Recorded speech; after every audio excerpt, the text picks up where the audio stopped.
నమస్తే సార్, మీ పేరు సార్? మా పేరు సుమన్. మీరు ఎన్నాళ్ళు ఇంకా పని చేస్తున్నారు? మా 3 years. మీరు ఎందుకు ఇదే వర్క్ చేయాలనుకుంటున్నారు? బయట పోవడానికి వీలు కాక అందుకు ఇక్కడే వర్క్ చేయాలా. మీరు రోజుకి ఎంత వరకు సంపాదన చేస్తారు? ఒక రోజు ఖర్చులంతా ఐటమ్ ఖర్చులంతా పోయి కావాలి.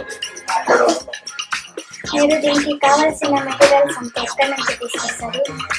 కేజాపు నుంచి ఎక్కువ తీసుకోవాలి. థ్యాంక్ యూ మీ యొక్క ఇన్ఫర్మేషన్ ఇచ్చినందుకు.